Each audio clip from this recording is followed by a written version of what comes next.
Now here we have our value buttons. And these value buttons up here, and this is down. And this button also acts as a cancel as well. And we can push this button to enter the value. Got that? Up and down. I get a value in there. We entered it. I'm going to cancel it. I just cancel that value. That's how it works. Okay, next here we've got our time division button. Now this button is used to specify the rate of the note repeat and the arpeggio the features we talked about earlier. So you press this button down, we want quarter notes. We press this here, we're doing quarter notes. We want to do quarter note triplets. We'll press S2 down, we got quarter note triplets. And we want to do eighth notes. Press this down. See, this button's activated. We're activated now. We're ready to roll. We're setting up what we want to use for our time division with quarter notes all the way to 32nd note triplets. Now, gotta note this for sure. This is from the manual. Please note that while the time division is active, the 8 assignable buttons will not function as MIDI, CC, or program chain switches until the time division button has been deactivated. Remember that. So here we're doing time division. I can go here, see what happens. S3 will light up. And this is the quarter note. And right here we can do 32nd note.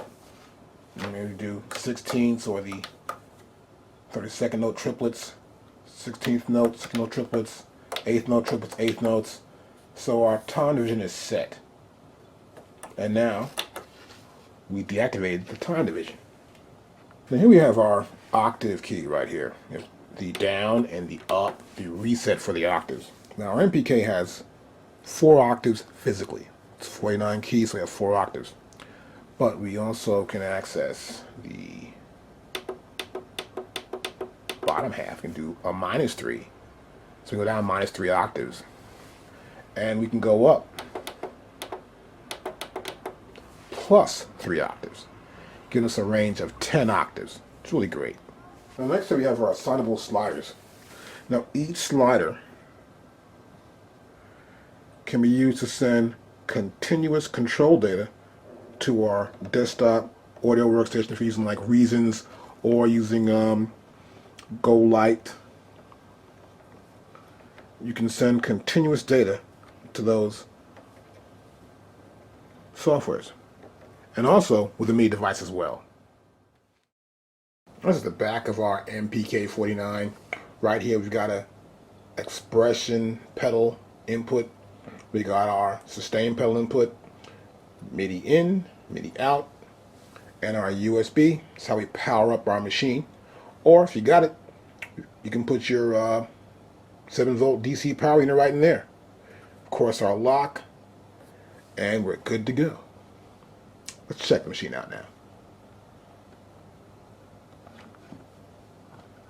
Now before we even start with MPK49, it's important to make sure your cables are plugged in. So what we're doing here is that we make sure we got our cable. See? And here's our cable for MPK49. It's on the backwards. But you make sure that your cable connection is secure, it's in tight, and it's plugged in there right the way you want to have it plugged in. Make sure that you have a really good connection. And then the other end will go into my computer system, and there we got power. Now, once you got this on, and you got some power, and you're ready to go, then you can turn on or load up your application, whether it's Reasons or Pro Tools or Sonar or Cubase or Go Live or this Live Light that Live made for the AKAI MPK49. Make sure your keyboard controller is set up, it's plugged into your computer, and then launch the application that you're going to use with your MPK.